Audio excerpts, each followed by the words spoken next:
His deadliest attack on Ukraine in nearly a year, President Trump sending a direct message to Vladimir Putin, telling him, quote, Vladimir, stop. But it all comes after the U.S. proposed to Ukraine to give up the land taken by Russia since the invasion. And tonight, President Trump is now being asked, what is Russia giving up? Here's Martha Raddatz. Tonight, Ukrainians reeling after the largest Russian attack on the country in nearly a year.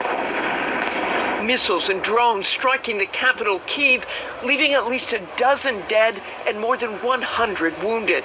An attack that prompted President Trump, whose administration is trying to broker a peace agreement, to directly call out Russia's President Vladimir Putin, writing on social media, Vladimir, stop. And then from the Oval Office, I didn't like last night. I wasn't happy with it.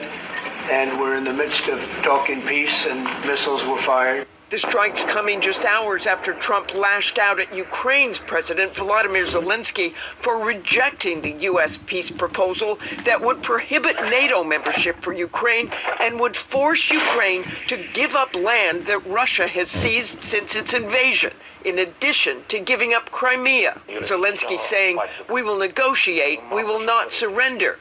Today, in a meeting with NATO ally Norway, Trump was asked what concessions he is asking of Russia, the country that invaded Ukraine. Stopping the war, stopping taking the whole country.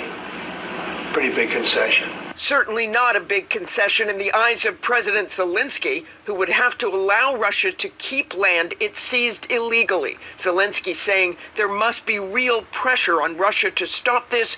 Russia continues killing civilians. That means Putin is not afraid. President Trump was asked today if there was a deadline to reach a deal after his vice president said the U.S. would walk away if there was not a deal soon. Trump said he has his own deadline, and after that, he said we're going to have a much different attitude. David? All right, Martha Raddatz in Washington for us tonight. Martha, thank you. We turn now to President Trump's tariffs, and tonight the U.S. and China sending conflicting messages over President Trump's tariffs, upending global markets and the U.S. economy. After President Trump insisted the two sides were actively discussing tariffs, China calling it fake news, a Chinese official saying there have been no talks. Rachel Scott is at the White House. Get along very well. Tonight,